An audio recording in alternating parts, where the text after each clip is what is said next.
Spring game presented by Schlotzsky's. We are live at Darrell K. Royal, Texas Memorial Stadium. The sun has come out. Charlie Strong out for his second season, his second spree game here in Austin. We take a look at his first year. The Longhorns went 6-7 overall. As we take a look at 2014, let's start it off pretty good. At least a win against North Texas, although David Ash, his final game as a Longhorn, suffering yet another concussion. Longhorns played well, but lost the Red River rivalry to move to 2-4. Worst start since 1956. Won 3 straight, got pretty hot at Texas Tech. Big win against West Virginia, then in Stillwater, so the Horns became bowl eligible. But then they slipped again. Lost their final 2 games by a combined 79-17. Longhorns looking for better things this year. What's up, fun, y'all?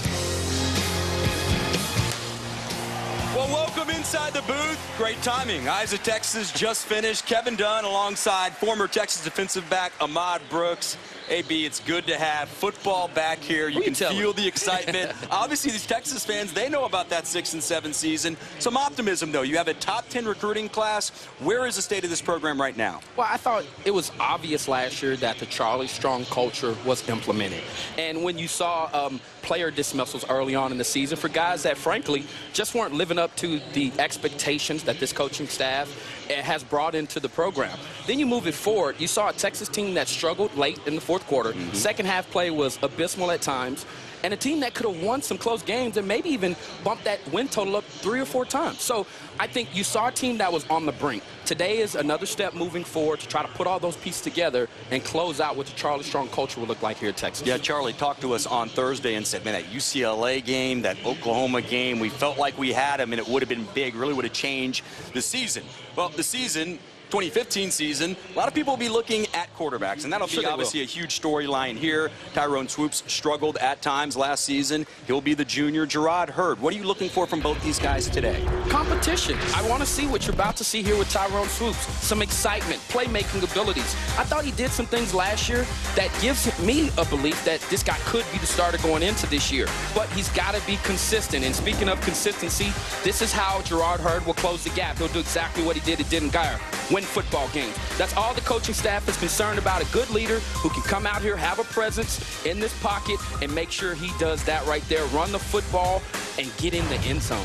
See what both these guys did in high school. Tyrone at White Wright, he's got more experience. Jerrod had a great career at Denton Guyer. Their head coach is downstairs with the third member of our team, Jane Slater. Thanks, guys. Well, Coach Charlie Strong here with me now. And, Coach, one of the more intriguing position battles heading into the spring is this quarterback position. What individual strengths separate Tyrone Swoops and Jerrod Hurd? Well, you look at them, they're just 2 different players. Tyrone's big and physical, and Jerrod is smaller, but he's a guy that can use his speed and then has done a great job this last week of just throwing the ball very well. And we're going to see them both in this new up-tempo offense. What do you hope fans get out of it since this will be their first look?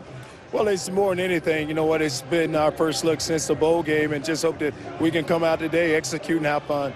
All right, a lot of teams every year lose players to either graduation or the draft. You're losing 6 starters on defense. How does that affect game planning going into the season, knowing that you've got those holes to fill?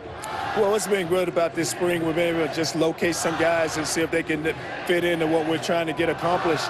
And, you know, you do lose 6 guys, but a lot of guys that we lost last season, we're going to be able to get back also. So maybe that can add some depth to some of the losses. All right, appreciate it, Coach. And he's still wearing the mock turtleneck, even at the spring game. I love that about you, Coach. Guys, back up to you. Jane, thank you. Yeah, kind of humid, but, of course, Charlie's going to do that. You look at Vance Bedford and this Texas defense. They lose 6 guys, and you've said at practice, they don't have enough bodies right now. Yeah, it's very difficult for Strong and Vance Bedford to get a gauge on what type of depth and talent they have on this roster because guys have been banged up.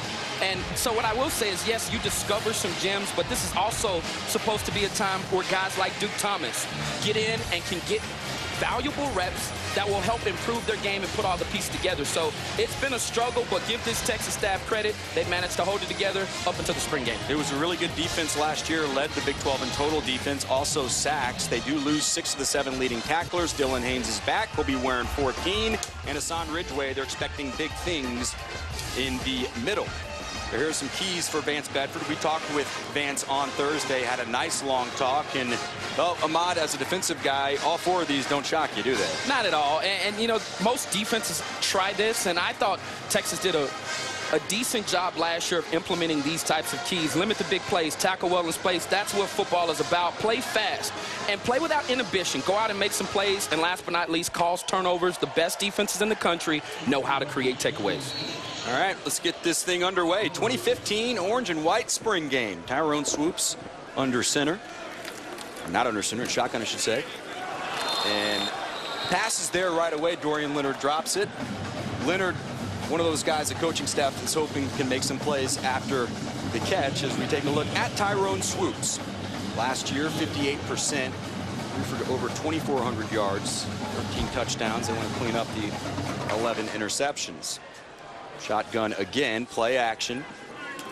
And he has his man, Ja'Cory Warrick, a name that popped up quickly in the meeting Thursday. Well, just from watching this offense now, you see Tyrone Swoopes get on the move, a little play action there to get him outside of the pocket.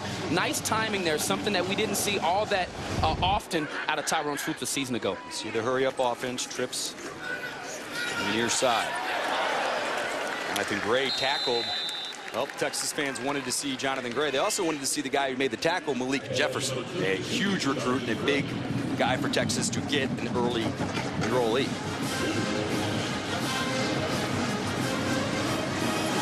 Draw play. Nice move by Jonathan Gray. Made a guy miss. He talked about the Achilles. He feels like he just is going to be a lot quicker this year and be 100%. And they're thinning out that box by spreading this offense out, and that's what you see. It's a thin box right now. It's only 6 guys in the box. Move to the left and could have been dangerous. Jordan Strickland was a defensive back. Yeah, Dorian Leonard has certainly turned some heads this spring. Number 89, a sophomore wide receiver, got limited action a season ago, but he's starting today at this X position. You saw Tyrone go to him twice already today. They've really worked some chemistry throughout the spring. Trips to the left side. Another completion. This time to Amani Foreman. Foreman is a sophomore from Texas City.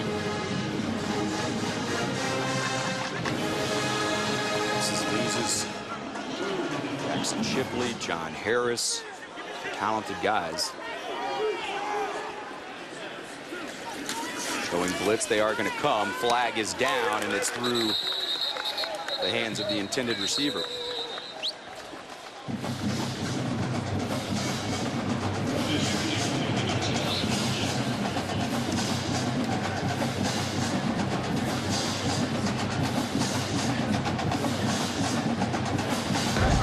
Offside, number 31 defense.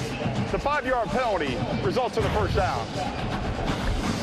See Jason Hall, defensive back, is offsides. Here are the rules for the orange and white scrimmage. First team offense is Texas. Second team offense, the Longhorns. Points are awarded to the opposite team for a defensive touchdown. Fair catches on all punts, no kickoffs, no contact on the quarterback. I know you don't like that, Ahmad.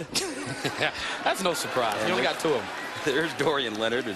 We'll also decide the second half clock, seeing how the first half goes. Leonard, one of those guys, maybe with the body type, to a guy who could replace John Harris in what he was able to do. I agree. They play the same position, and another thing you should notice is how this Texas offense is trying to get the ball outside the numbers with their throws. Work the open field. Nice job there. Yeah, not Jonathan Gray. They decided to go ahead and put Deontay Foreman in there. Bigger back. Really plan to use both guys. De La Torre leading. Well, and that was designed to go inside, as you saw there on the replay, but he's not known for being a guy to hit outside, but when you can add that to your game, coaches really like that. The middle. Deontay Foreman again. Foreman mentioned his brother Amani. He's a sophomore, also from Texas City. 6'2", 231-pounder, a bigger back. Get another look, and well, Malik Jefferson, a tackle for a loss, and you can hear the crowd enjoying that. Yeah, just watch him in the middle of the field. This is what they brought this young man in for. He got a better jump than anybody on that side of the ball and just beat them to the football. There was nowhere Foreman could run because 46 Malik Jefferson was all in his face. Freshman from Mesquite, Texas, just enrolled. Swoopes. Now, you can't hit the quarterback, but Tyrone showing some athletic ability. Does he get in? Well, they're going to give it to him. Touchdown, Texas. I think Malik maybe would have had an angle and game situation there. Well, and, you know, and I'll say this, too. That was a very fine drive. You look at the amount of plays that they had here. It just really wore down the defense. Not a lot of movement up front. They decided to bring forward. Tyrone Swoopes doing an excellent job of showing that he can stay in the pocket, work within the fines, go through his reads, and last but not least, make a play with his feet. That was something that last year Tyrone Swoopes, when he did, really helped this team put them in a better position to win more football games. Nick Rose. He wants to see Nick more consistent. Leg is there. Well, Tyrone Swoopes look good. Gerard Hurd, you're up. Texas football on Longhorn Network is presented by Schlotzsky's. We're lots better. And in part by the new Chevy Silverado, official truck of the Texas Longhorns. Tyrone Swoopes with a 14-yard touchdown run. Texas with an 11-play, 65-yard scoring drive and ate up 3 minutes. 2 explosive plays for Texas, including that 14-yard run. All right, it's up to Gerard Hurd now. He's going to go ahead and lead the Horns. Redshirt freshman quarterback from Denton Guyer. Numbers at Denton Guyer were really impressive. Little trips again. Hand off. Duke Catalon. Taken down by Peter Jenkins.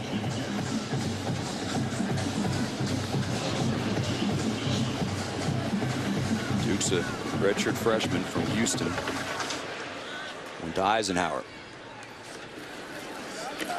And get him on the move, going left, and the pass is complete. Tell you what, that was an excellent block from the young running back, Duke Catalon, doing a nice job. You'll see him here on this edge come off in the chip right there on Shiro Davis, allowing Gerard Hurd to get his shoulders turned and to get his body into that throw. Nice play there for the Texas offense. Back to the hurry up. This time going to hand it off to Duke. He's taken down by Hassan Ridgeway.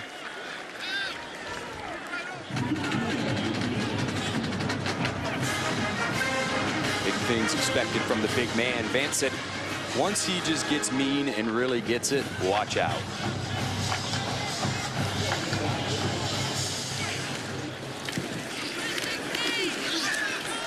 Trying to work the middle. Jason Hall trying to help out Peter Jenkins, who started it.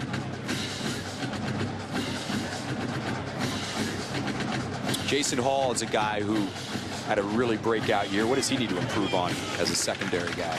I think his coverage skills are always things that can improve. He's known to be a bruiser. He can balance out his game by being a more reliable cover guy. But watch out, off the corner comes Bonnie. Does get it off. Ball's on the ground. But offense does recover. But 24, John Bonnie is a guy who was, we've heard a lot of good things. He was coming off quickly.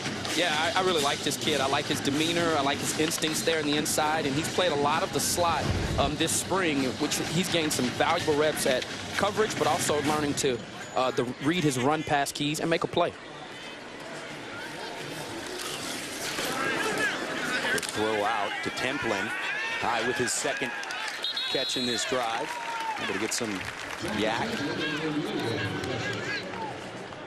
Templin from Granbury. Kevin, I alluded to it earlier. With this pace that the offense is seeing, that the defense is seeing, you can tell how hard it is to create substitutions, and you can get worn down on a drive that goes over 7 plays. Hurd has his guy again. A nice little connection between Templin and Hurd. Well, and I think the success that they've had running the football here is what happened. Excellent protection up front. I mean, he had a clean pocket, enough time to get into his throw, and he threw that 7 route exactly in the location you want to, away from the DBs and only where your wide receiver can make a catch. Flats as his guy, but a quick tackle by Bonnie. Let's go to that last throw, Ahmad. Yeah, I mean, He knows that this is coming. You see him there, his eyes immediately go. It looked like this was his second read. He does a nice job of looking off the defensive back and then finds that very small window. This is where his game has to develop. He's an excellent runner. We'll see him here in a second, but he has to be able to throw the football to back defenses and get them out of the box. Motion to the right side. Will hand it off. Not much room up the middle there. Blow the whistle. Well, Sean Watson probably said it 4, 5, I don't know, 6 times in our meeting with him on Thursday. Got to stay on balance. Really talked about balance with Hurd, and that is really the key to his accuracy improving. Again, that starts with footwork, according to Sean Watson, the man you just saw there. Sean Watson, quarterback coach, co-offensive coordinator. Gerard going to take off now. He's got the wheels. He split him in practice last week, and he does it here. Yeah, these are off-schedule plays. You don't draw this up. This is what Gerard Hurd brings to the table, and this is why he's closed the gap on Tyrone Swoopes over the last several weeks. Just a very instinctual play, and I think at this point, the strongest part of his game is with his legs. And if you're Gerard Hurd, you've got to get comfortable at this level. That was against the #1 defense, really wore them down. That was the first run. You saw him keep the football. I thought it was an excellent decision. But this is what this kid does. He's an off-schedule runner, and you just put the game plan in his hands and let him do magic. 7 here in Austin, orange-white spring game presented by Schlotzsky's. 6:22 to go here in the first quarter. Texas loses a lot of players to graduation, maybe even more to injury, who actually would be playing in this name. As we take a look at the injured players that are out today. Ahmad, are you kidding me? This list to me is shocking that Charlie Strong to your right has been able to even execute spring practice. Those are some of your key contributors going into next season. Caleb Blewett, Desmond Jackson, Derek Roberson, that really feel like has a promising future here. That's a hard list to try to work around during spring ball. A lot of defensive guys. As we head back to action here. Handoff up the middle. For more on the injuries, let's go down to the field and Jane Slater.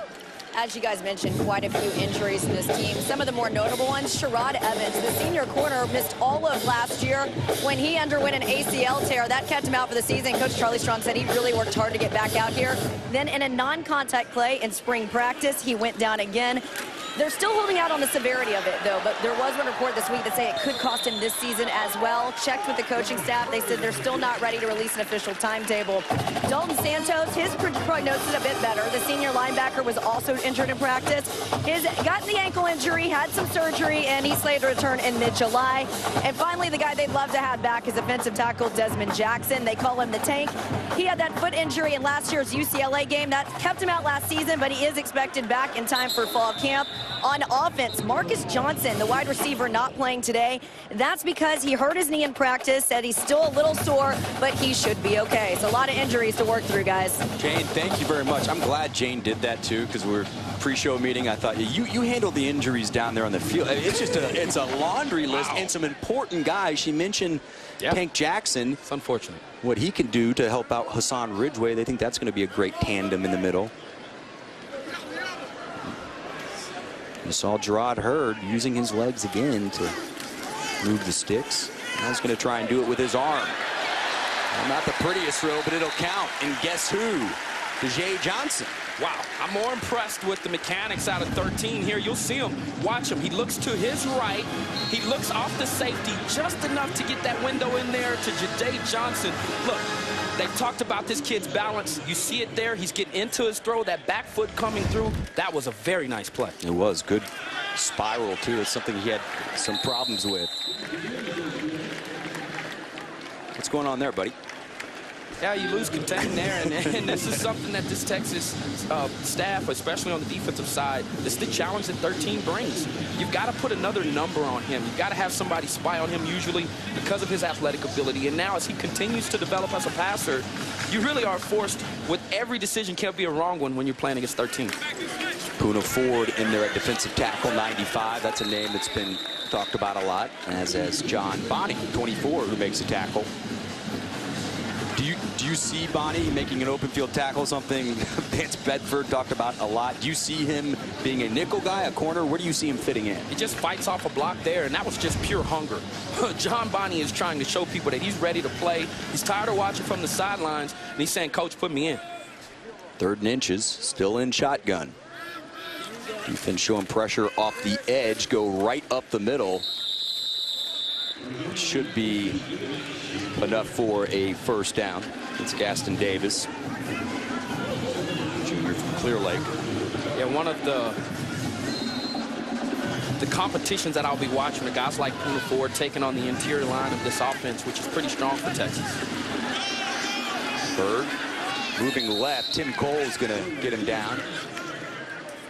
Tim Cole, Peter Jenkins, Malik Jefferson. Also a pretty good class of freshman linebackers who will be coming in who aren't here like Jefferson, but man, some big shoes to fill in Steve Edmond and Jordan Hicks. Yeah, I mean, when you lose that type of leadership and that type of production, you're always, I mean, you're looking at the 8 ball there. Yeah, I mean, you're behind the 8 ball for sure. So these Texas players now are challenged to come out here and try to improve. Bird's going to come out. Watch out.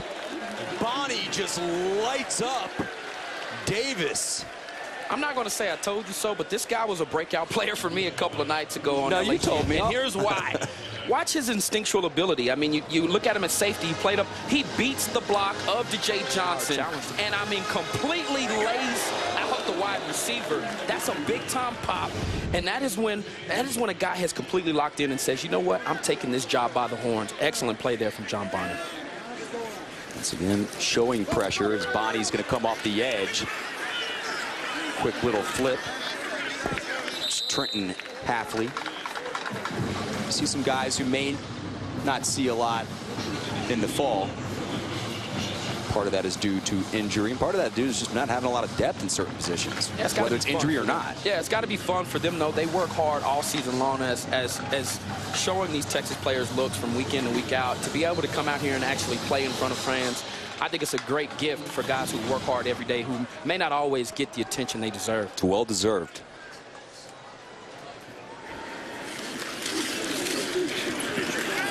Bird going to show those feet all the way down to the 21. Bonnie makes the play. Yeah, there's nothing for it. Vance Bedford is barking on the sideline, but look, you bring the blitz, the guy gets outside to contain, and on 4th down makes a play with his feet. Yeah. I mean, those are the types of plays when competing for a job. Look at the face of Vance Bedford. You have no answer for that. A guy that can buy time with his feet and extend plays are the hardest guys to defend. Got some great Vance rants coming up later in the game. We're going to show you. Nowhere to go here, and Nahshon Hughes with a pretty hard shot and something to say. You hear about 3rd downs being money downs, 4th downs here. I mean, you saw the blitz, nice pressure down to Poona Ford, and look how winded Shiro Davis and Hassan Ridgeway are chasing this guy down. The tempo of this offense, the pace of this offense, it wears you down. Kevin Dunn, Ahmad Brooks here. Tied at 7 in the orange-white spring game. Seen a lot of spread look here. Ooh, Tim Cole. Tim Cole, Peter Jenkins, Nahshon Hughes. These guys look like and John Bonnie look like they're trying to prove something. Yeah, great energy, and Tim Cole is known to be a thumper. He took some false steps there, but he gets outside of the block of Rollerson, and I mean, plants the running back. Nice job of running his feet, keeping his pads active, and working those arms. Cole from Brenham.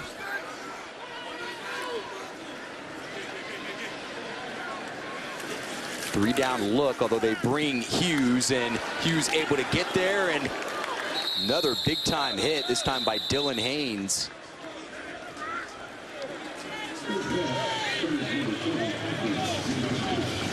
Well, you like Nahshon Hughes a lot, and they're going to use him in that Fox role. It's a 3-down look, but he's coming. Well, you see him there. He lines up outside, inside, that time bringing inside pressure through the B-gap, and an excellent job of Nahshon Hughes just getting to the quarterback. He still is small enough and quick enough to get around offensive linemen, but his frame has now put on some extra weight, which makes him heavy enough now to try to go out and stand up against the run. Nick Rose just sneaks in. He's got the leg. Charlie wants him to put it down the middle more. He doesn't care about 50-yarders. He wants those 40 and below to be money. Well, here are some key returners on offense for Texas. Of course, Tyrone Swoops started the final 12 games, 58% completion percentage. I mentioned really want to clean up those 11 interceptions. Jonathan Gray coming off the Achilles. He hopes to be healthy in that extra year back his senior year. We saw Tajay Johnson make a catch earlier. This guy's crucial about it. Yeah, I mean, he's got the potential to be that X factor and the guy that can change the feeling in a stadium in one touch of a play, and he'll do it behind a very experienced offensive line. Yeah, and an offensive line they feel like has a lot more depth. It was clearly one of the weak spots for Texas last year, and even Charlie, we said, is it chicken or egg? I go, you know, in terms of is it the offensive line or the quarterback play? So it's kind of both, because if you got a good offensive line, it's going to help the quarterback out, and obviously vice versa as Tyrone comes out. And Wickline, they're responsible for being a part of this Oklahoma State spread offense. And what it does is it thins it out, and it puts fewer guys in the box for his offensive lineman to block. Shotgun every time, trips a majority of the time. He's going to pull it and keep it. There were times when he was a decisive runner. He was an effective runner. Oklahoma, the first half, really Oklahoma the whole game. Then there were times where you just felt like it wasn't there. More to come on Tyrone and Jerrod Heard. We played a quarter here, 10-7 Longhorns.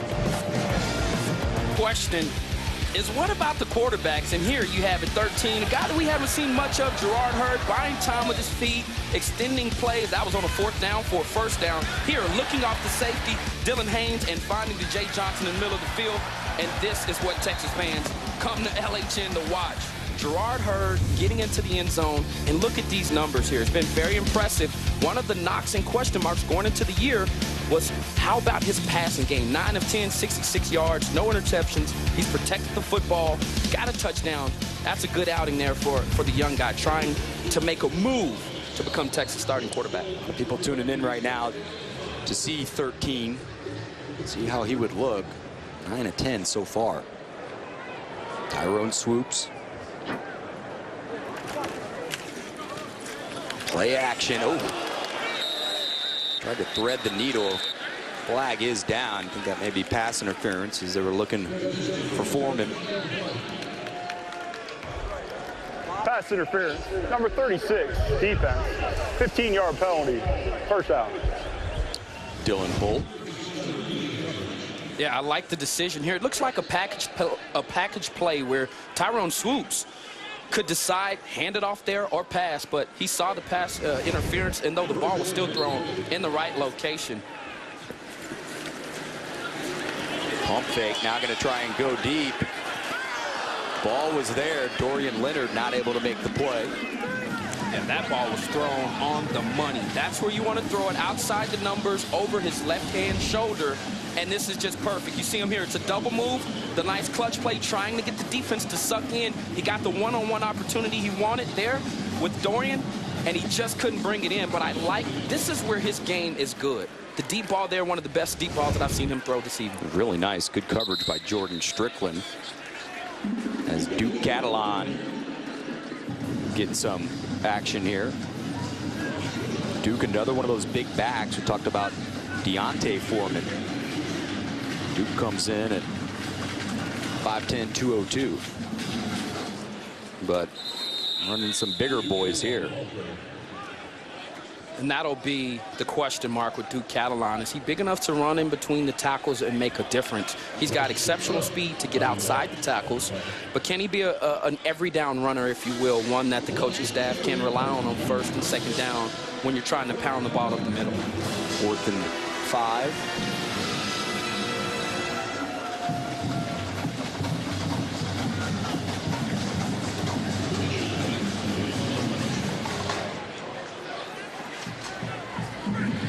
Mitchell Becker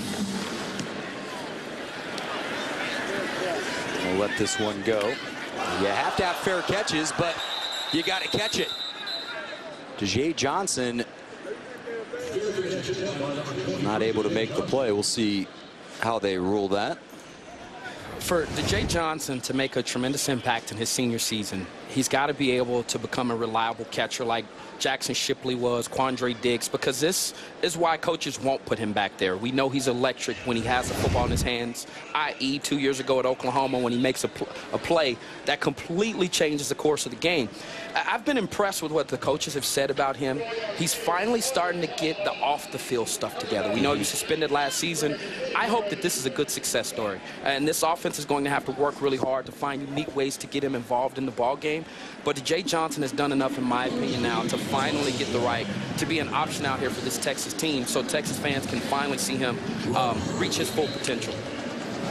John Watson, Joe Wickline, and Jeff Traylor, Jay Norvell.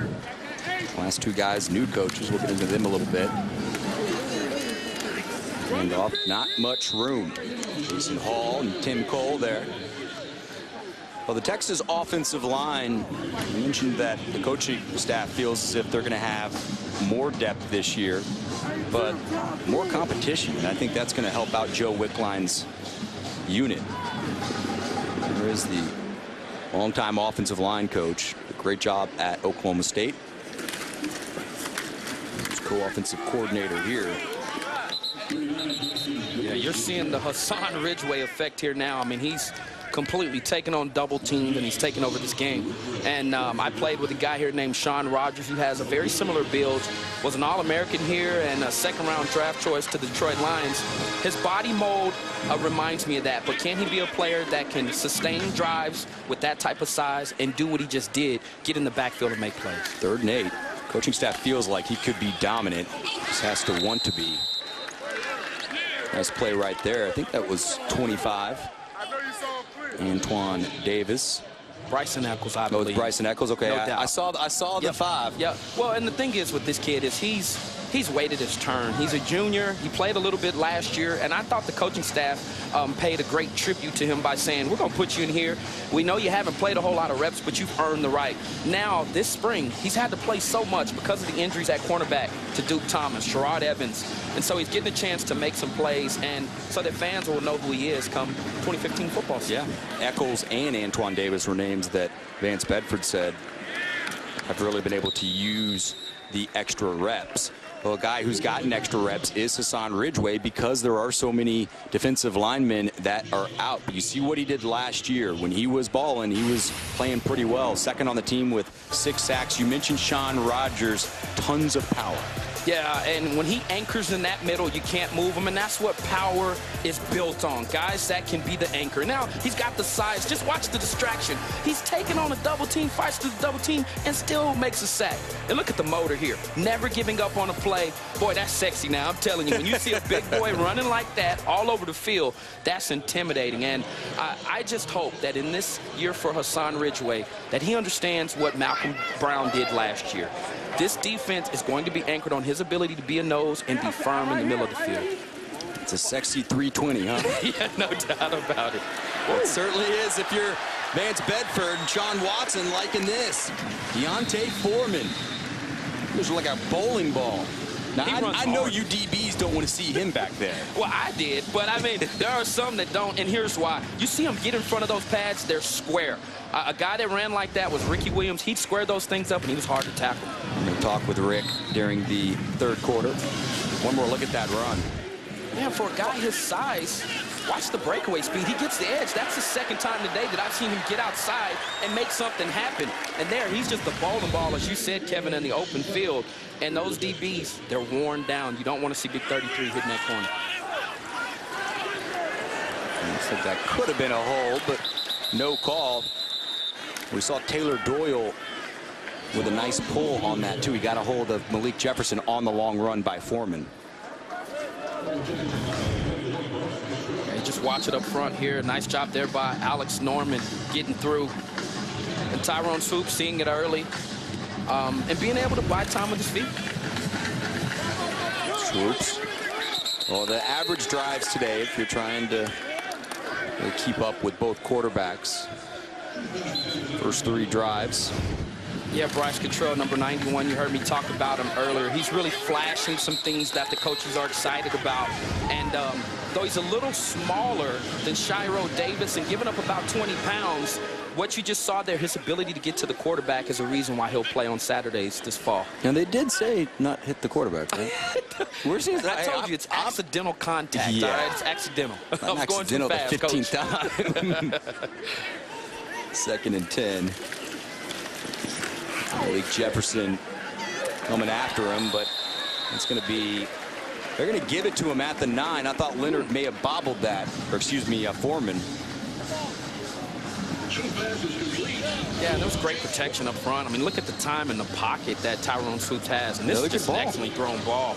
And he got that 1 foot in. I don't know, that was debatable. But this tempo offense, look, it's already back out on the field. Not enough time to review. Right. And go back to him. That certainly was a catch.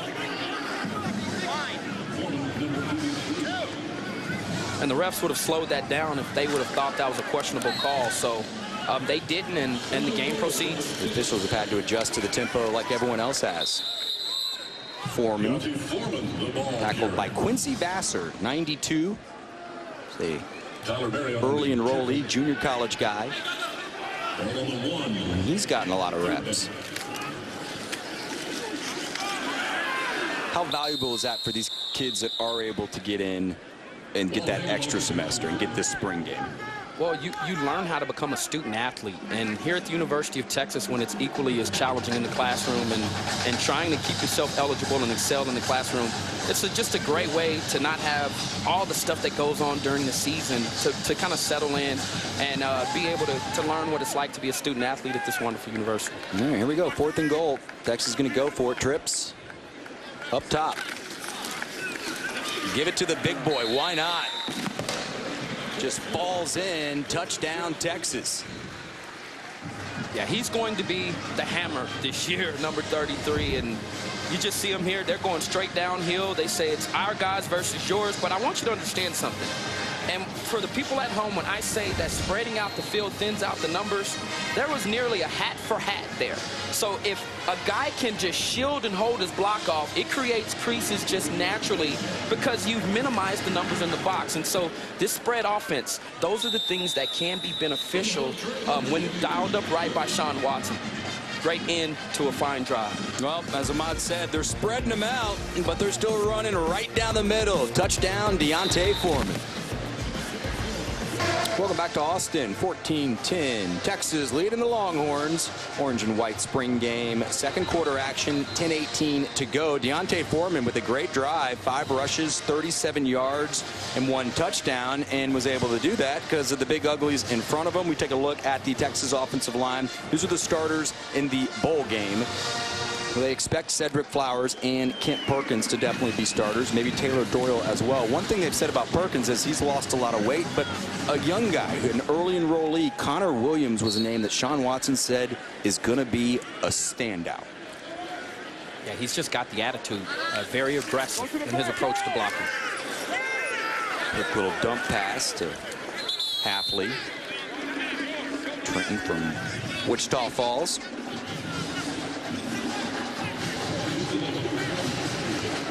Burn it.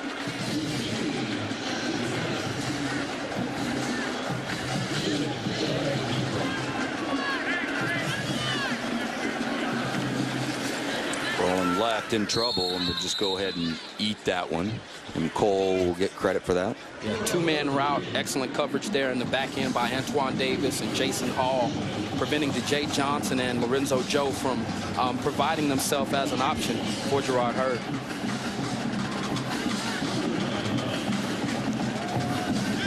Kent Perkins, number 76. Sean Watson told us he's down to about 315. Was it about 345, 350? Feels like he's going to be a lot more agile. And sometimes offensive linemen, you want to get big to cover people up, but you still have to be athletic. Intercepted by Bryson Eccles. They want more turnovers, and Well, that pass wasn't a great pass, but when it's there, you got to take it. Yeah, but he made his play, and there were often times last year guys didn't come down with this play. Bryson Eccles exactly where he needs to be, over Jake Oliver, over the top, in zone coverage that way, and the pressure.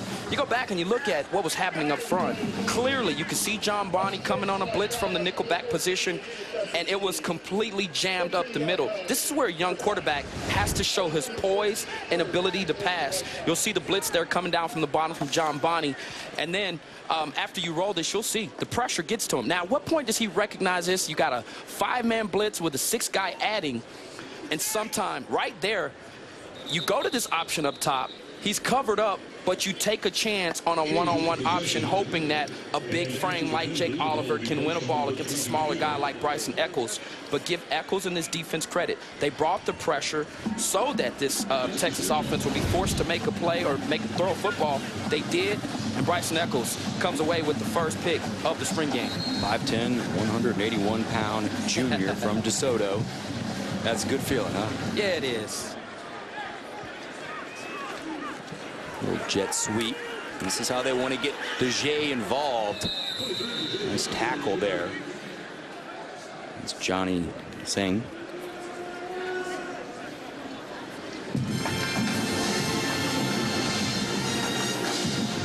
You've seen DeJay catch a ball, jet sweep, and also muck the punt. 2nd down and 5. Quick throws, got his man Foreman.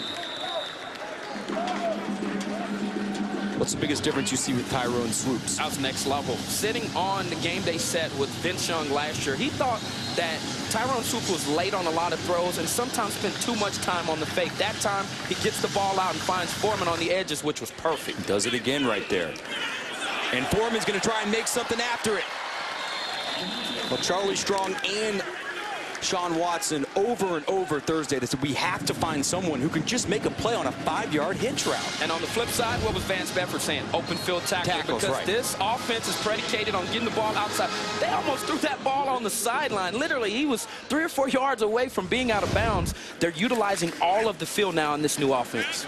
Swoops able to get away from Cottrell.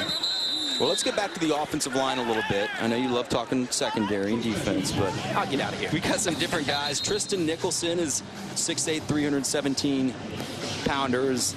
They'll discuss whatever flag this is.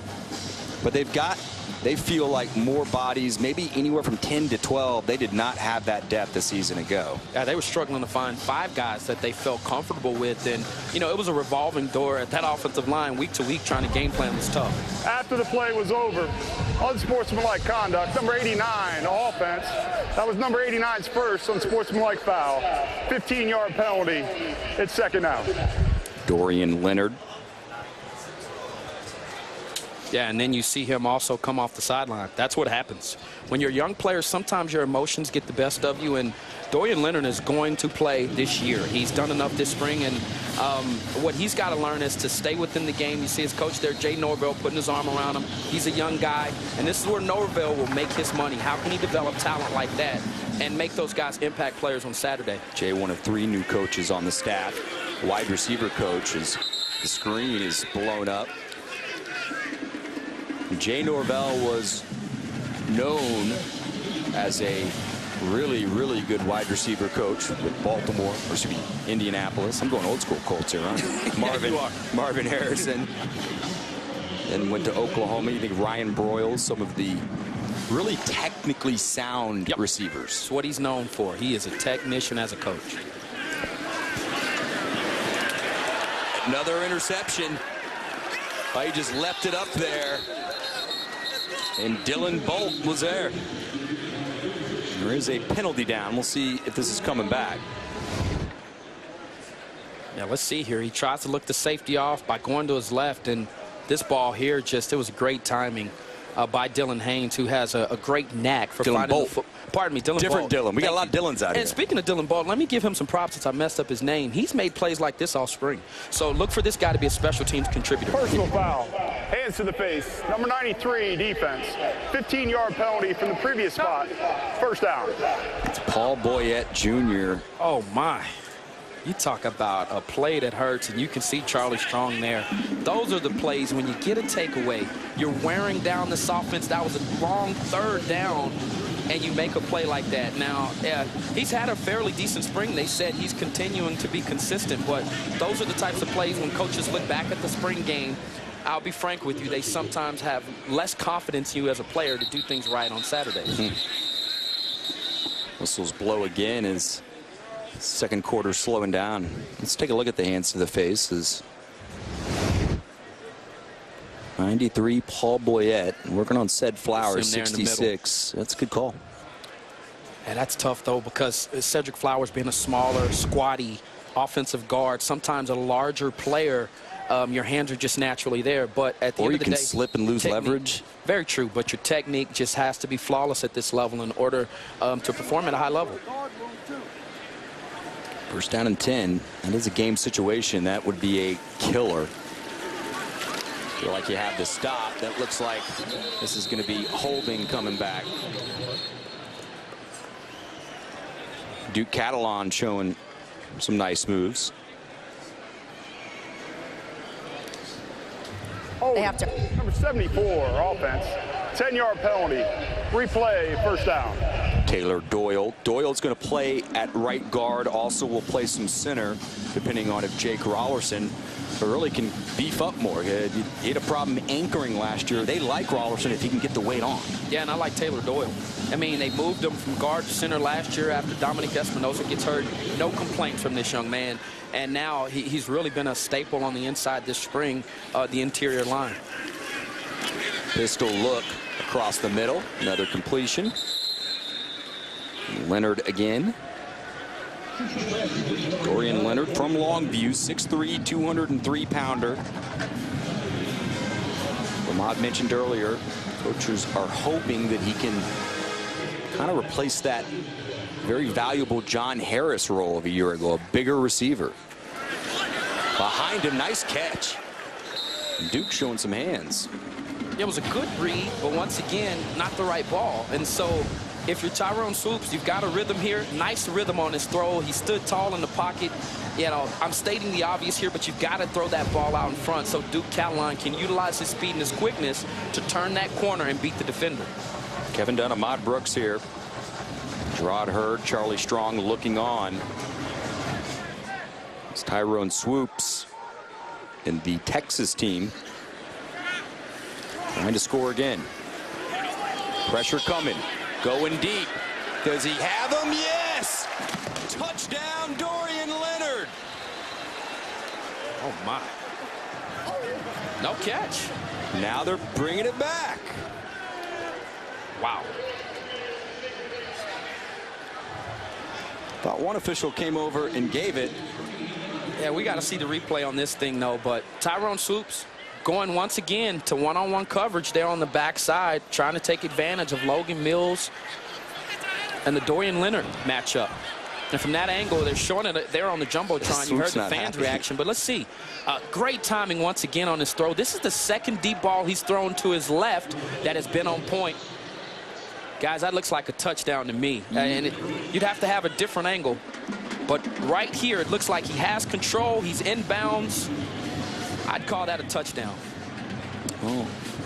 And one official, you saw him start to raise his hands, and they came together as Nick Rhodes is going to try a long field goal, 53-yarder. Plenty of room to spare. Leg has never been his problem. Well, Dorian Leonard looks like he had one, but no go. Texas is still able to get on the board.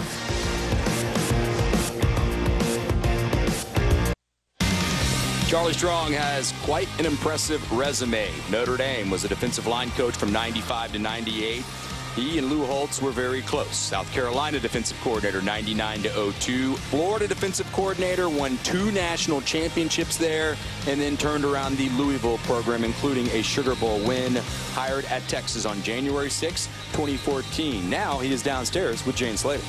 All right, Coach Strong, both quarterbacks putting up some scores on the scoreboard. How would you assess the quarterback play so far? You know, really like it right now. You know, Tyrone's moving his group, and then Gerard came in, made some plays, and made it with his feet. but it's been fun and exciting just watching them. All right, for fans at home, they might notice that there is not a horn decal on any of these helmets. Can you tell me the story behind that? No, it's just all about earning it back, and we just always talk about the pride and tradition in this program, and that helmet, it means a lot to us, and just making sure that they earn that logo. Wide receiver Marcus Johnson injured his knee in the scrimmage earlier in spring practice, not playing here today, but how is that allowing other wide receivers to step up today?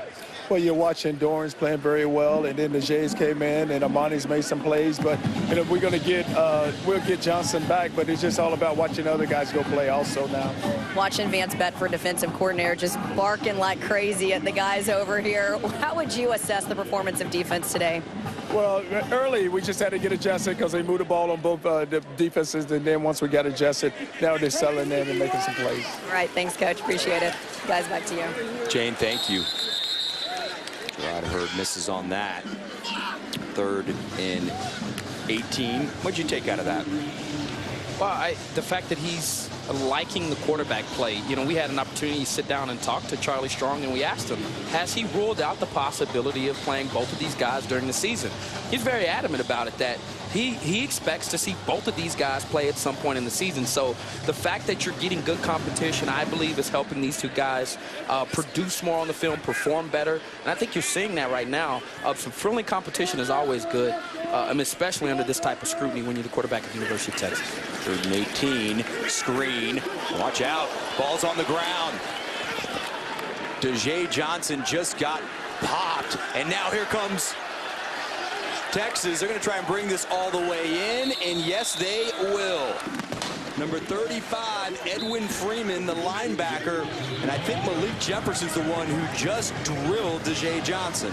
Well, when you hear that this kid is fast, this is what it translates to on the football field. Look, he was coming on a blitz. He comes back on a bubble screen and makes a play. Listen, if you're watching at home, you don't make plays like that as a freshman. But when you're Malik Jefferson, one of the most highly touted defenders in the country coming out this year, that's how you make a name for yourself. It was a forceful, physical hit that leads to points on defense. Outstanding play by Malik Jefferson. And also, the young guy, Edwin Freeman, who we're hearing some good things about, has the awareness to scoop and score. He was a safety and kind of... He's a tweener. I like him. He's kind of moved into the linebacker role because he's gotten so big and strong. You saw him scoop that up. John Bonney tried to get it. But what a play by Malik Jefferson as Nick Rose able to kick it through. Well, Malik was thought to be a heavy Texas A&M lean for a long time. From Mesquite, Texas, went to Poteet. Was thought of as one of the best linebackers in the country because of that athleticism. And it also it felt different for the landscape where Kevin Sumlin and A&M seemed to have a lot of momentum. That seemed to kind of turn that a little bit when Malik said, you know what, I'm going with Charlie Strong. He is the leader of the 2015 class, and there's no question about it. He helped the rally bring that class in by just his words, his behavior. He's got a lot of respect out here in the state of Texas for being a player that is hungry and humble. Oftentimes when you find a guy that's highly touted, their ego is the size of Texas. And Malik Jefferson, a young man who's come in, he's set some goals for himself. And let's be frank. We saw Vance Bedford say that he's got a long way to go. But when you see plays like this on a spring game, you know that things are starting to click. That was one of the best defensive plays I've seen in terms of awareness, finishing the play with a forceful tackle. Those are the types of plays if you're Malik Jefferson, and they've moved him. He's played a little bit of middle inside linebacker when Dalton Santos went down. He's also played a little bit of the position that Nashawn Hughes and Caleb Blewett plays, where they move him all over the place. He's going to be a moving piece, and he will also be, in my opinion, a very valuable member of this 2015 Texas defense. 2 tackles, tackle for loss. He has really lived up to the hype so far. And the hype for Gerard Hurd was huge coming out of Denton Guyer, redshirted last year. And I was going to kind of be working on what would be close to maybe a 2-minute drill as we're 4:44 to go. But that's something that you can also work on in spring as we take a look at what Tyrone has been able to do today. What stood out to you? Well, he's thrown his deep ball on the money, and I thought his timing has been better, his location of where he's putting the ball at, but he just looks much more fluid as a passer. And one of the strengths of his game is his big arm, but can he be accurate? And then he's been very forceful also with his feet. Hurd put something on that, and Lorenzo Joe. Wow. Showing some toughness. Yeah. Well, he's the Dorian Leonard making plays. This is what competition does. Young man from Abilene, Texas, former quarterback. He's not running like a quarterback there, bouncing off of DBs and getting extra yardage. Great competition between those two. Lorenzo Joe with a big catch there from Hurd. Once again, play action, just a quick little toss. Joe wanted to come over and get a block, but thought better of it. It's Andrew Beck. Came in as a linebacker a year ago and has shifted to tight end. Yeah, Tyler Marriott, the safety there for Texas, doing a great job of recognizing that play. Texas had numbers because they brought what you call a cobra, cornerback blitz, and it left 41 on a wide receiver. He comes up and makes a fine tackle in open space. Beck in motion. Another corner blitz. And quickly get it out to him. He read it. Lorenzo Joe. You say you got to read, then you got to execute. He definitely read that.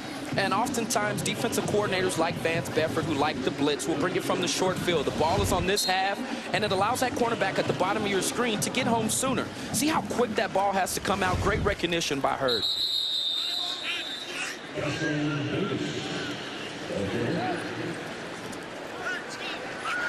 Gaston Davis. See Jake Rollerson, 50, the center. This is still building that depth on the offensive line. Hurd finding his favorite guy, Ty Templin.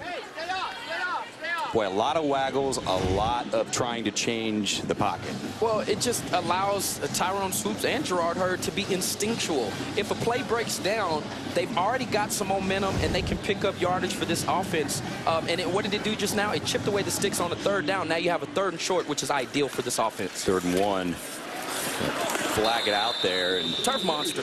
Turf monster gap, yep, Mr. exactly. Davis. Gaston felt it. Yeah, that play was a conversion. They set up the right play call. Nice swing pass to get him back into space, and unfortunately, just couldn't keep his feet.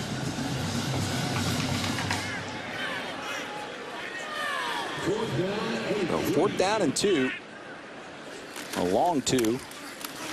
Gonna give it back to him.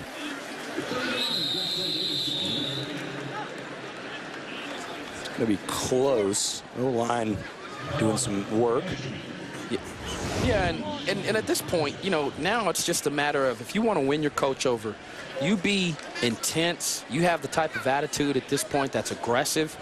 And, boy, can you win your coaches over. But in a situation like that, 4th and short, they put the ball in the hands of a running back. They're really showing their confidence in the ability of an offensive line to move the line of scrimmage and to gain that 1st down. Gonna bring out these sticks. It's a little bit short to me. I didn't know. Yeah, it does. I didn't know if we were going to have sticks out here today, you know. Well, it's a spring game, Kevin. What'd you expect? Well, I knew we'd have sticks, but I mean, bringing them out. That is going to be short. Ahmad still has those eagle eyes. So Deshaun Watson there.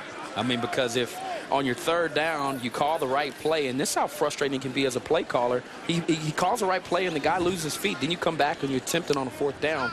They were successful on their first 4th down conversion. Here they come back. They're stopped by a great effort by the defense. Jane's going to talk with Sean Watson at the end of this half. Sean, he's done spread before. Really at Nebraska with Taylor Martinez, had to try and create an offense that fit that different skill set. Yeah, and he laughed at that. Said, well, Taylor, you know, we threw it occasionally. You know. No, we were watching. You didn't throw very often.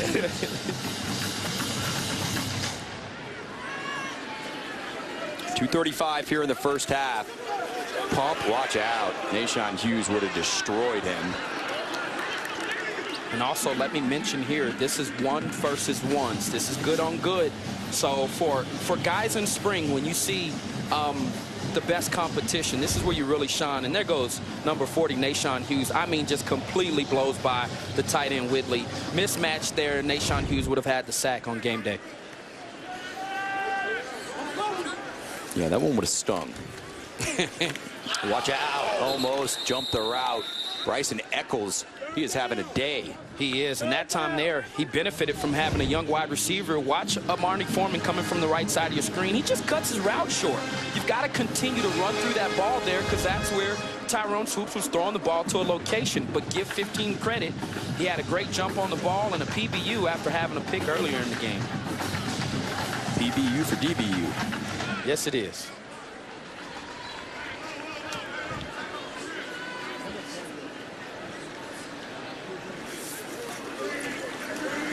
Swoops over the middle. Sean Bonney was on the coverage looking for Ja'Cory Warwick. Charlie said Petey. He calls Ja'Cory Petey. He said he's had a really solid spring. He has. He's been available for them over the middle of the field. That time there trying to work the proper angles, get into space and sit there. And Tyrone Swoops, I thought, did a good job, or a decent job at least, of working his feet and still throwing on the move and putting a ball that was catchable. If you're Ja'Cory Warwick, you've got to have a large catching radius. And if a ball gets near you, you got to haul it in to still convince this coaching staff and your teammates that you will be reliable on game day. Mitchell Becker will let it go. Becker kicks it off to Ja'Cory Warwick. Well, footwork was talked about ad nauseum, and for good reason, on Thursday when we met with Charlie Strong, Vance Bedford, and Sean Watson. And Sean Watson has all types of different quarterback drills. How is this helping Jerrod Hurd and Tyrone Swoops be more accurate? Well, according to Sean Watson, your eyes lead your feet, and to throw a good football, you have a good base. And Sean Watson starts off every practice trying to put these guys in a position where they have to feel their balance, find it. He wants to make them lose it and then restore it and do exactly what Jerrod is doing right now. Stand tall, make a throw. We've seen him do that a few times already this spring game. But 13 has developed the most, in my opinion, as a passer, and part of it is his commitment to footwork and keeping his balance in the pocket. Saw him at practice last year, or even if you came out to the games and just watched him pregame, accuracy was a problem for 13. Almost intercepted there. Tried to squeeze that one in there to Joe, and nice play by Strickland, Jordan Strickland, 5'9" sophomore, number 43. Dangerous play, dangerous throw. He threw right into double coverage, and one thing that allowed the safety to get a jump, he stared down his wide receiver. One of the things that you see a lot of times, oftentimes, out of a young quarterback. Second down and 10. Hurd to Joe. And this is where you get into that 2-minute drill, Ahmad, and this is great experience for Jerrod Hurd. Yeah, it is. Now the pace with this 2-minute offense doesn't change much because you have a high-tempo offense, but what now has to change is you've got to communicate, get the plays out so you're being useful of your time and not wasting minutes and seconds that could be valuable in helping you score. Gonna glance over, make a check. 4 wide receiver set.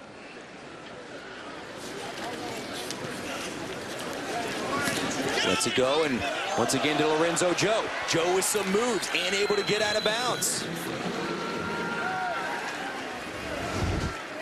Yeah, you can clearly tell that these two young men have worked together before on this unit. That's a nice move there out of Lorenzo Joe. And Lorenzo Joe has been hearing all the people talk about Dorian Leonard. And I think at the start of spring, I think these two guys are still locked in a strong competition.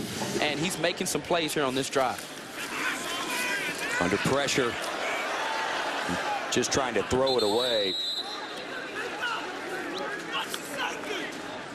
Now look, that may not look like a good play, but for a young quarterback, watch him here elude the pressure.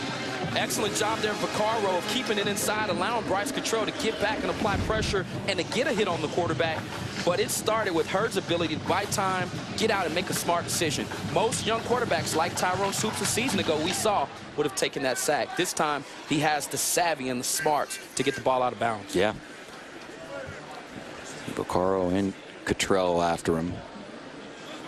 Kevin's put some weight on, number 18. And pressure again, Malik Jefferson. He was coming after him. Cottrell, too. Bryce has shown he can get after the quarterback. Probably going to be his role this year. Yeah, I think so. You let this guy tee off on third downs. As I said earlier, he's a little undersized in comparison of Shiro Davis. And they both play that defensive end position. But Vance Bamford said this is a young man that hasn't fully recognized how good he can be.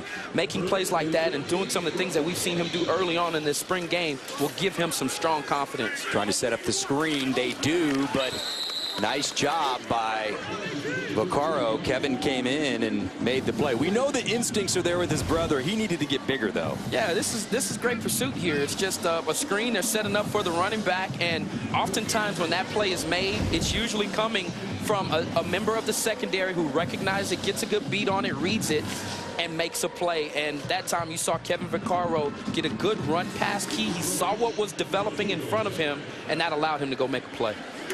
43-yard attempt by Nick Rose. Oh, had looked really good up until that, and doink. Yeah, and Texas field goal percentage last year was 9th in the Big 12. And that's something after having Anthony Farah, just a model of consistency here a season ago. This will be a major point because you've got to come away with points when you have an offense that wears down a defense and puts you in range to strike and to fire. Nick Rose in his senior year will be relied upon heavily to keep this Texas team in games, but also keep the momentum going by finishing off those field goals. Yeah, and make the ones you have to make. 43 yards, not easy. When I was growing up here and they were struggling a lot, this was kicker and punter you. That was it. Yeah, you had Phil Ward, Dawson, Chris Stockton. I mean, you go through it. I mean, there's a list. Erkslavin, Jeff Ward was as consistent as any of them. Michael Pollock was a pretty good kicker, 90. Wayne Clements, Alex Waits, John Pelchik. Those are Come on, man. You're kickers just going way and punters. until you roll the Well, no, here. I'm just told. Those are the only stars we had. That and Eric Metcalf, right? No doubt.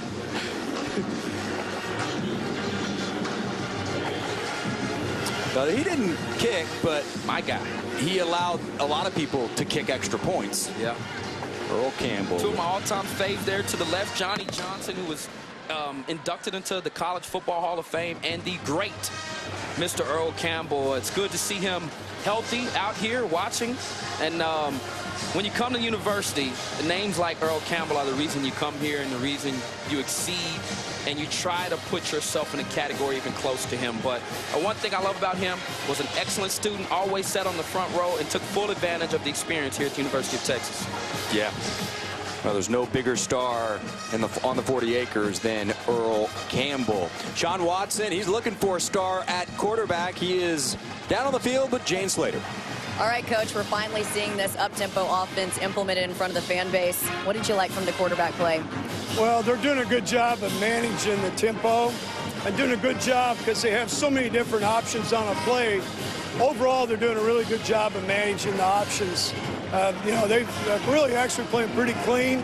We've had some mistakes, young mistakes, either at our position, quarterback, or one of the young guys. But overall, the first unit especially has done a nice job. Specifically, some of those mistakes, what are they and how would you clean them up in practice? They're easy cleanups. It's just a matter really of slowing your mind down. When you're going fast, sometimes, younger guys leave out a little pointed detail. It's an easy cleanup. It's just a matter of slowing their minds down, which I'm going to try to do here in a second. Nice job. Thanks, Coach. Let's go to Kevin Dunn. Shane, thank you very much. As now we go to Texas game day. Lo Galindo and the guys. OG, take it away.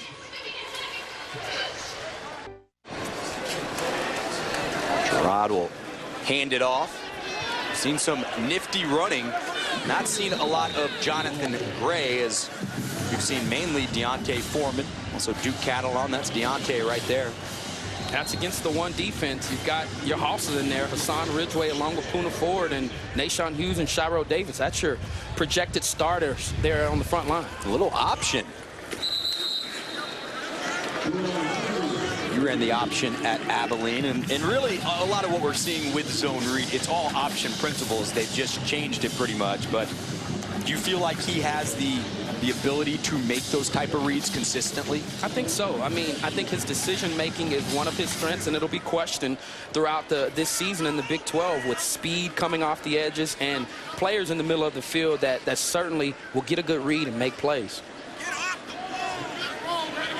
Each team with 13 first downs. Third down's been a little tricky. They're going to try the option, but reverse. Ja'Cory Warwick. Nice job by Nahshon Hughes. Flag here on the field, but the tracking abilities of Nahshon Hughes. Now, he's given up some quickness and speed here to Ja'Cory Warwick, but watch him there on the right side of your screen. He'll come in. His shoulders are square, which allows him to play him inside or outside, and that little stutter move from Ja'Cory didn't do anything because he came to balance and he had proper technique. That was a good play there, even though it looks like there was a penalty on the defense, but Nahshon Hughes, face mask, Nahshon Hughes there making a very good play. Gerard looking down. Now he's going to go ahead and tuck it, getting back to that manage. Well, a guy who made life very easy on quarterbacks, especially a redshirt freshman, number 11, Major Applewhite. That would be Ricky Williams, and Ricky's down there going to join us for the third quarter. Ricky, let's get your take. What have you seen so far? I'm really enjoying watching these quarterbacks play. It's nice.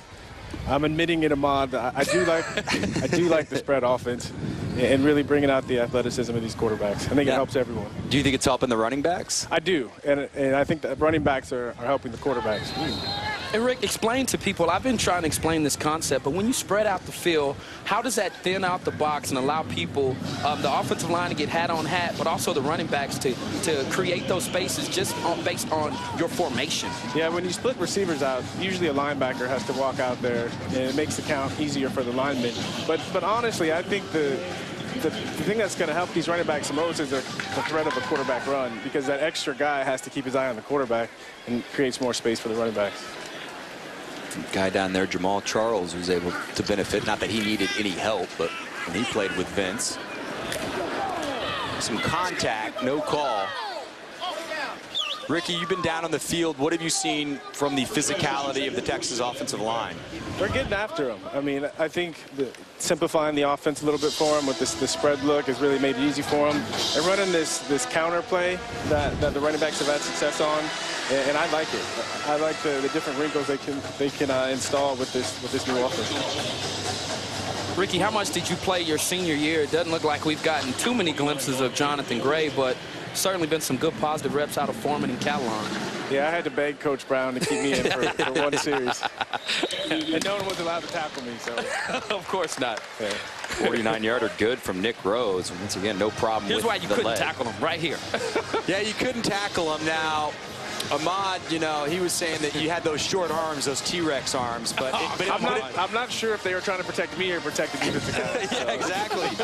The 1998 Heisman Trophy winner, two-time Doak, and it was an absolute joy to watch Ricky run here. And Ricky, of course, first couple years as a fullback. Ricky, if you would have been a tailback all 4 years, I don't think Ron Dayne would have ever gotten near you. I don't think so either, but it's a nice story to tell that, you know, I was a leading rusher in NCAA history, and I played fullback for 2 years. So. I think we're going to have a new quarterback. It's going to be Logan. Is that going to be him? Yeah. Vinkler. Didn't know if they were going to bring him in yet, and they are. Zone read.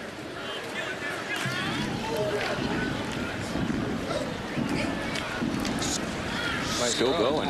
Yeah, Ricky, you like that? I like it. I talked to Sean Watson yesterday, and he talked a lot about this triple option. The quarterback can give it on the read, he can pull it and run, or he can throw it out wide. It's a nice play. It's almost impossible to defend because you've got to stay at home if you're a corner because they could throw it, but it creates a running lane also. Vin Clark. Jason Hall thought he had something there. Logan is a junior from LaGrange. Jason Hall, a guy who really hoping to have a breakout sophomore season. You said coverage is where he needs to get better. Yeah, and when you get your hands on the ball as a defensive back, I mean, literally, I can count the number of times that a quarterback just threw me the ball straight to my face 5 times as a player here. So when you get a gimme like that, you've got to take full advantage. Catch all those? Sprint draw. I did. Shiro Davis. I really like this sprint draw play. They ran it a bunch in a scrimmage last Saturday. I think they're going to have some big plays this year. The quarterback sprints out like it's a rollout. The running back takes a couple steps, gets the ball, and comes back underneath. It's almost similar to the frog draw, which Fran did for misdirection, no question. Nice play by Shiro Davis. Yeah, really nice play by Shiro. Shiro's put some weight on. He's at 265 now. And Clark's just going to go ahead and eat that one. Well, Poona Ford is a name. You see 95, and Poona Ford's a guy who we kept on hearing that's just having a monster spring. Yeah, well, Vance Bedford said he's one of the top 3 defensive linemen, not tackles. One of the top 3 defensive linemen. Poona Ford, the breakdown on him, when you look at him, he's hard to block. He does a nice job of separating, and he's kind of slippery on the inside. He just finds little creases, he gets through, and once he gets behind the line of scrimmage, he's got a knack for tracking down the football and finishing off football plays. And so I expect Poona Ford, even though Hassan Ridgeway and Desmond Jackson will be back, he will be in the mix and will get some valuable reps. Mitchell Becker with the punt. Jakari Warwick takes the fair catch. Well, Jonathan Gray, heading into his senior season last year, he admitted that I really wasn't 100% coming off of that Achilles injury. See what he's been able to do in his career and some highlights of really what he does. And Ricky, I know one thing that you love his vision as we take a look at it now. I love his vision. I really love his feet. He had a couple jump cuts last year that were spectacular, something I could never do at full speed. And you talked about it. Here it is, the balance. That's what allows you to do that. When you have that type of balance, you can get in and out of that jump cut, as he talked about, in leadership for me. The story on this guy, he's the first one to show up, last one to leave, and this year his senior leadership is going to be relied upon heavily. Tyrone putting a lot of air under this one, and he's got his guy, Jakari Warwick. Petey with a nice catch. That kind of gets back to what you said. Sometimes he would try to be too perfect on deep balls. Give your guy a shot.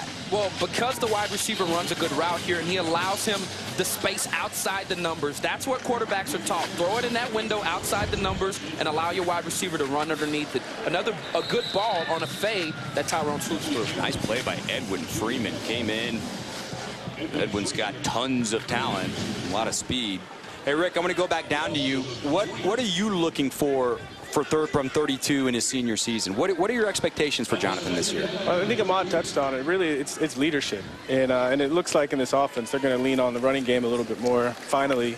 And I look for him to take advantage of it. I mean, I really think he's going to have a breakout year and be considered one of the top running backs in the nation this year. So you felt like way too pass-oriented last year? Yeah, I think especially considering, all the questions at quarterback. But then you come to the questions at offensive line, and hopefully those questions will be answered this year, and the coaches will feel more confident handing the ball off to the running backs. Just going to flip it over to Foreman. All-out blitz there. They went zero coverage. All DBs were locked up. They had a man, and Tyrone Swoops just beat him with a good decision and a good play call there from Sean Watson. First down, you see Malik Jefferson. You see, they're bringing them numbers. I got to ask you, Rick, obviously a lot written about Malik, but what have you seen down there from the freshman? Yeah, he looks good. He's active. I talked to Coach Strong about him yesterday, and he said he still has to learn to take on blocks and get off that way. But his athleticism, I think he can make up for a lot of his lack of experience. And he's productive. He's making plays out there. Yep. Ahmad, super impressed with the hustle and the athleticism to get back on that screen on Dejay Johnson. Causes a fumble. That's 6 points. That's a big-time play because, they designed that play to suck the entire defense in, and you see him. But here's some of the highlights this kid's been able to do. And here, separating the pass catcher from the football. Here, not necessarily running his arm, but a big hit, and this was the play for me that did it. Causing a fumble, reacting to a play as he saw it in play. Those are big-time plays that lead to points for this Texas defense, and 46 will see playing time doing those types of things. You're seeing some guys flash here, and guys that people have talked about. Edwin Freeman, Bryson Eccles. This should be a touchdown. No, out of bounds. Foot was out of bounds. Yeah, he had him open there.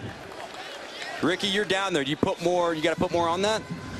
It's a nice ball. That's the receiver. The receiver's got to know where he is and make sure he stays in bounds. Left That's a good foot ball. Out. Yeah, it was a good ball. You're right. Monty Foreman. Tyrone's thinking, man, I had one there.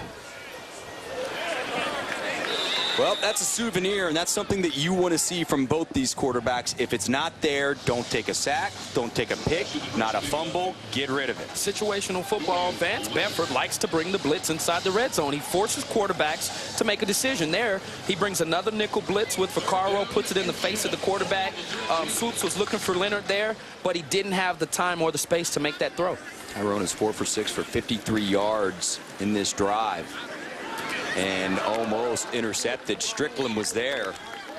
He was looking for Dorian Leonard. And Jordan Strickland's a guy, a smaller DB, but he's done a nice job coming in here and obviously taking advantage of the opportunities. He has, and, you know, though it was a good play, if you're Dorian Leonard, here's where you can become an impact player inside the red zone. You're a big target. You're 6'3". Yep. You've got to go up and be hungry and catch that ball over a smaller defender, especially when your quarterback shows confidence in you and goes to you on third down. It is good. In there, so Nick Rose continues his pretty solid day. Only had the one miss off the upright. That was a 42-yarder.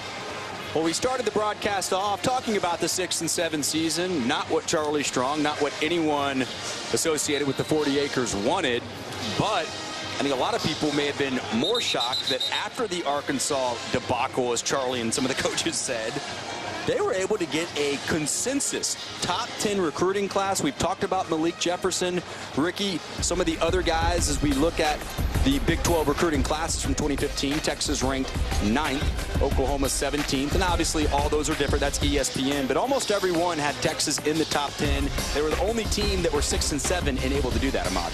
Yeah, and I think what it also says is that these guys think they can come in and play. If you're a highly touted recruit, you don't want to sit and watch.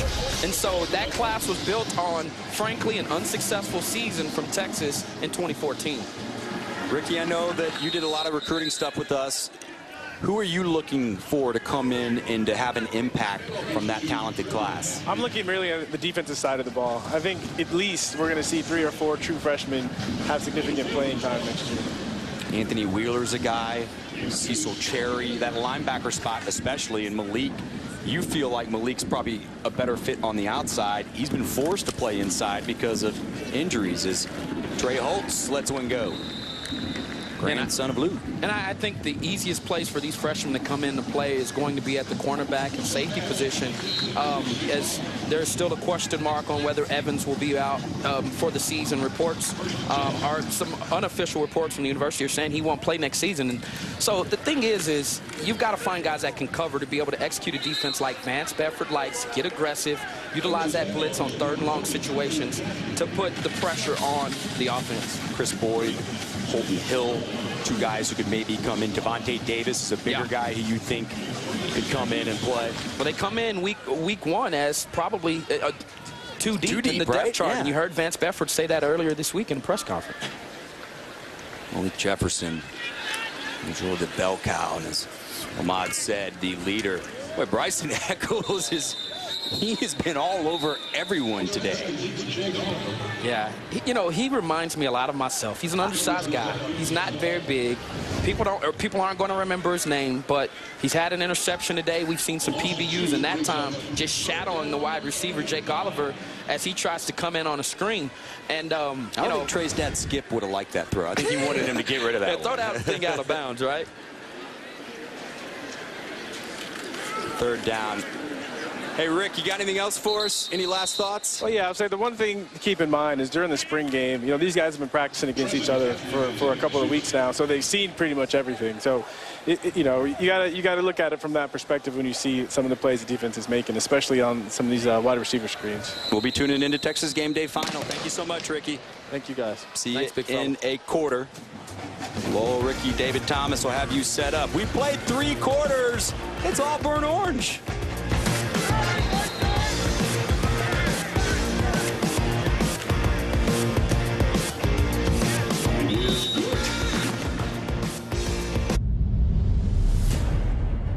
just jump right into the most interesting topic. Quarterback. Exactly. Quarterback. Tyrone was our starter last season. You're right, we had a chance to redshirt him, but, you know, going into the spring practice that we're going to give him equal reps. We're going to let him compete. Tyrone was walking out there first. Gerard has made it a competition where it wasn't a competition before. He's made it one. You look at the Texas quarterbacks today. Gerard Hurd, 19 of 26 for 152 yards. Tyrone Swoopes, 16 of 27. He's gone for 118. Both guys have run for the score.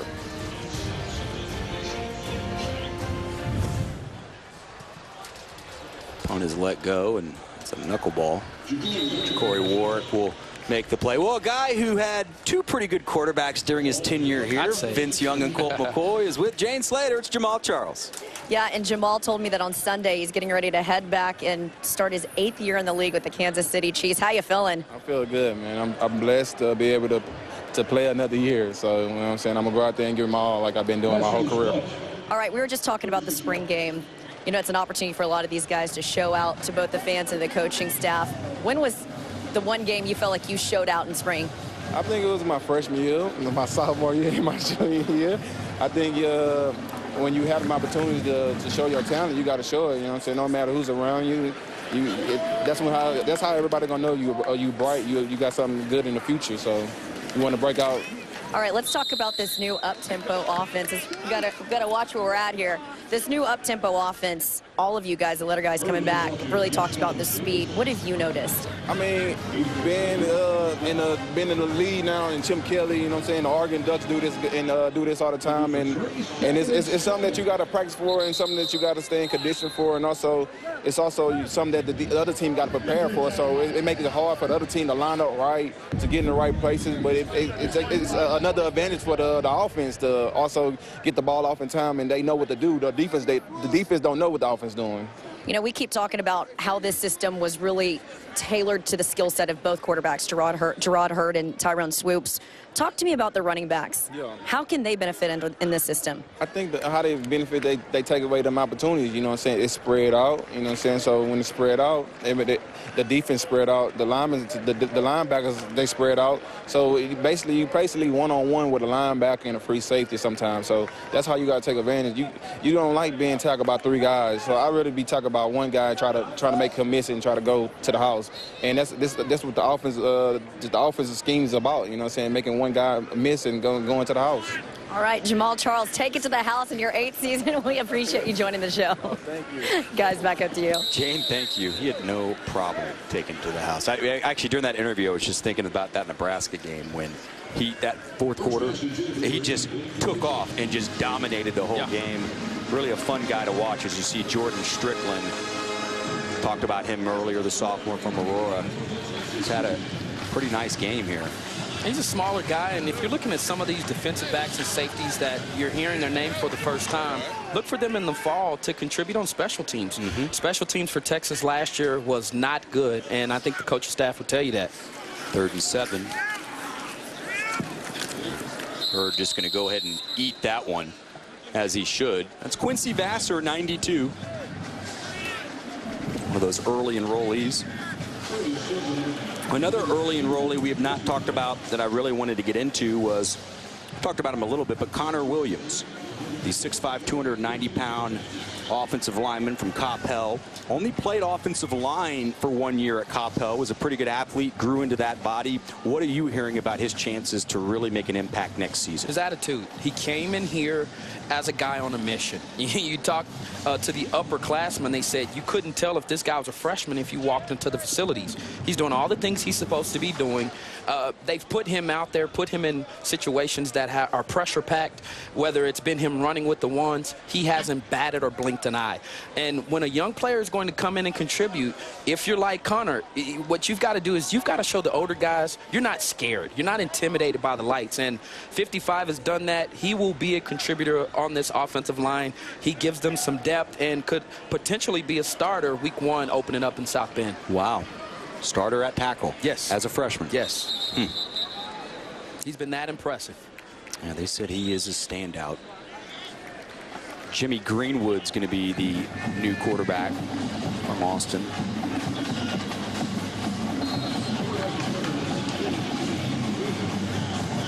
Well, getting back to the offensive line, too, Tristan Nicholson, number 75, 6'8", 317-pounder. He's a guy who they feel like could maybe at least give them some depth. Also, Brandon Hodges, number 58. He's a junior college transfer.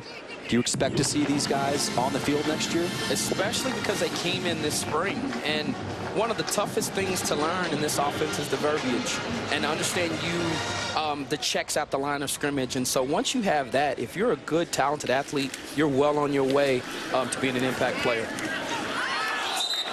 Bryson Eccles is just trying to get another one. He is. He has been everywhere. 25, Antoine Davis was another name they said that they feel like he's kind of taken that next step.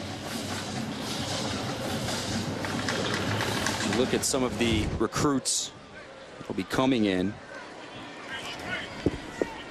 That was just a nice job of getting underneath and throwing his hands up. I mean, the kid has great ball awareness and ball hawking skills. 3rd down and 10. Davis getting pressure on him. And there is Antoine Davis. Take down.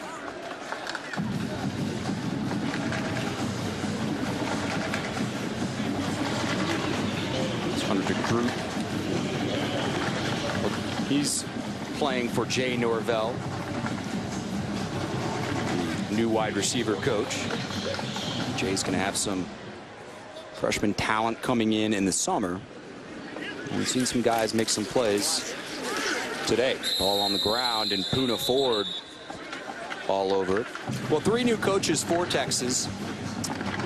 There is Jay Norvell, the glasses on. Jeff Traylor came from Gilmer, tight end special teams coach, and Charlie didn't really hide from it. He said, oh no, I was getting a high school coach from East Texas, so I got the best one. And obviously Brooke Haley, who came from LSU. But here's Jay Norvell's career resume. He played at Iowa under Hayden Fry. And how many coaches played for Hayden Fry? That's quite a tree there. 10 seasons as an assistant. Did have 6 seasons as an NFL assistant coach, including doing a lot of work with Marvin Harrison with Indianapolis. Then was an offensive coordinator. But when you look at him as a defensive back, you see the way his receivers run routes. You really like what kind of technical coach he is. He's also an author. He wrote a book on the art of wide receiving, and I'll be frank with you, he's a technician. He's a perfectionist. He demands for his players to go out, not take a lazy step. If he tells you 5 yards, foot pointed inside, get out of his break, that's what he's expecting. So he's really, the expectations that he's brought here as a technician, I think has really elevated these young wide receivers' ability to do things right. And nothing against Iglesias or Broyles. They're talented guys, Travis Wilson, but they were talented, but you saw it all 4 years at the Cotton Bowl. They seemed to get better and better and better and really became just precise route runners. Yeah, he really focuses on the fundamentals at practice. From what I've been able to see, they really dive into the important parts of being a wide receiver. And there's a receiver making a catch. 88 Ty Templin. You like this ball? I do. Once again, little play action there, doing a nice job. You see his eyes early on in that play look up to the safeties to try to identify, and then just the nice touch to get it in that window on that seam route to the wide receiver right over Malik Jefferson's head. Yeah, over Malik's head. Hand it off there.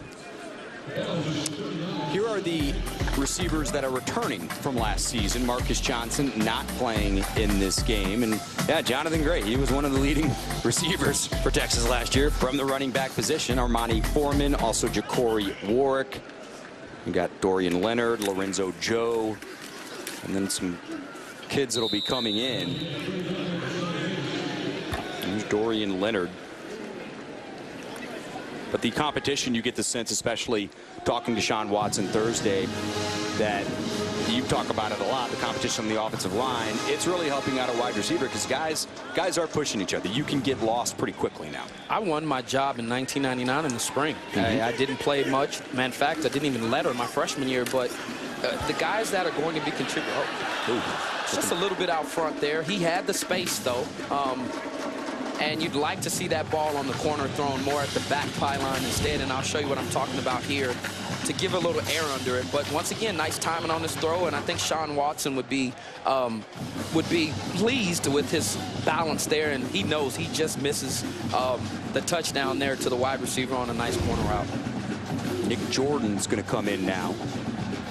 Jordan, a junior from Coppell. Texas 9th in the Big 12 in field goal percentage. Not good. That is good. 11 players have at least 2 catches today. It's been fun here in Austin. We'll be back.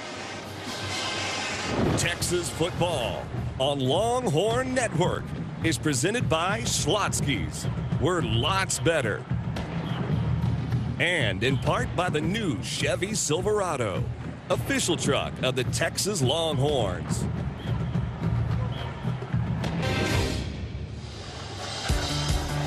Texas and Notre Dame, 2 of the biggest names in college football history, I will venture to say, certainly both in the top 5. We look at the Longhorns' 2015 schedule. They start in South Bend September 5th. You go through. What else stands out outside of the obvious ones? So take away October 10th. What are the games you're looking at? Well, at TCU 2 years ago, it was a tough environment to play in, though Texas came away with the victory. And at West Virginia, obviously playing in Morgantown, but the Oklahoma game always. But at Notre Dame, that is just a beautiful place. I remember going there on a recruiting trip, and it's almost like walking out on the Lambeau Field. The history and the tradition just grabs a hold of you as soon as you walk into that stadium. And so I know for these Texas players, that is going to be a very special moment for them. He played Notre Dame in the 1978 How do you do, Kevin? I'm sure you know. He had over 100 yards, here we go. And the Chicago Tribune headline, I still have it, says, "The Irish shut down Campbell." Okay, I'm sure. Yeah, okay. That really was. Notre Dame won the game, but that shows you just how freakish he was. And now in the NFL, if you get 100 yards, you're going to the Hall of Fame.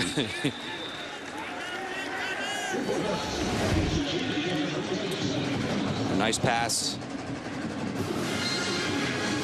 Expect to see these routes along the hashes from this Texas offense. That's where the wide receivers are lining up, and it really puts some strain on those safeties to be able to cover, and it opens up the middle of the field. Watch out, Logan trying to get away, cannot. I'm going to give it to him anyway. You can see these defenders, some of them are saying, hey, I touched him. It's like, no, let him play, let him play. Yeah, I mean, I don't know if you'd have had him there if you're Alex Norman. Could have taken a better angle, but give the quarterback credit for being elusive enough to buy some time. And Clark showing that he can move a little bit. All right, 1:40 to go here. Give me some takeaways. If you're a Texas fan watching this at home, are you more optimistic? Are you less optimistic? What are you fired up about for the fall? The new look offense was the storyline, in my opinion, coming in. It's a nice contact there on the outside edges. But to see this offense now look for ways to get the quarterback involved with the run. I know people that watched Game Day last year, and me and Ricky and Vince argue on set.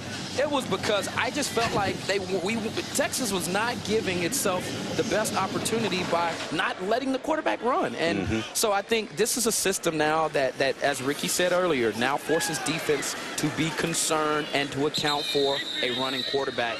And though Gerard Hurd does it with a little more speed and quickness, and Tyrone Sewell does it with just bulk and physical presence, combined together, I expect these two guys to really give this offense a boost in this new offensive system. You know the secondary so well. I know you may have been a little concerned about the secondary considering who you lose and who Texas lost to graduation, the injuries right now. Still not sure about Sherrod Evans.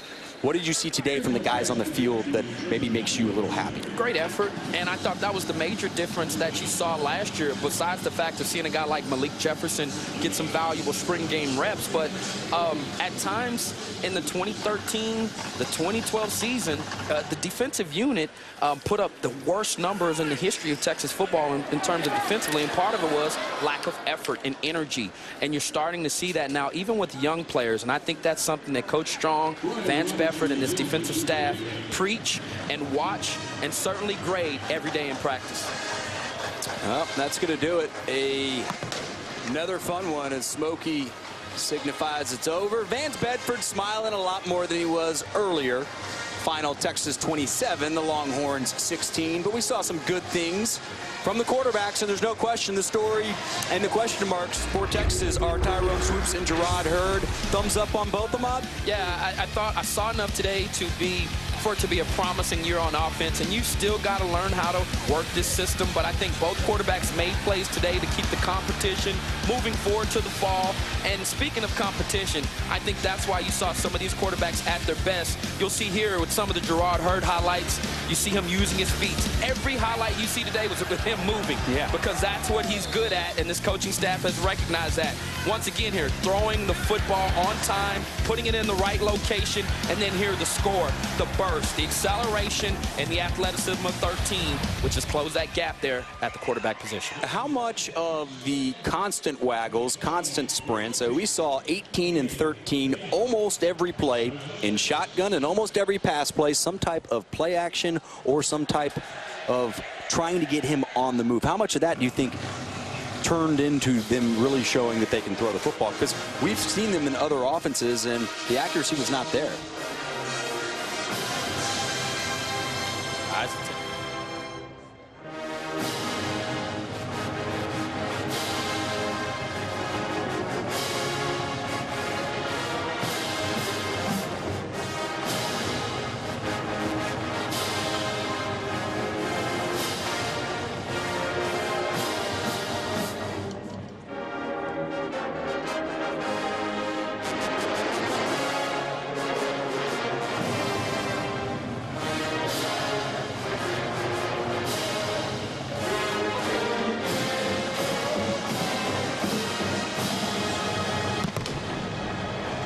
Well, you always got to make sure that the eyes of Texas gets in there, but really talk about the offense here that you saw, the quarterbacks, and really the kind of how that's going to lead into the spring or the fall. Well, I think the players are energized now. They look at their offensive numbers and know that they were 106th in the nation with 21.4 points a game. That won't cut it. No. You're not going to win championships and maybe not even games there. So they're working, they're improving, and they're seeing a new look here. For our great crew, we're done here. Let's go down to Texas game day. Lowell, take it away.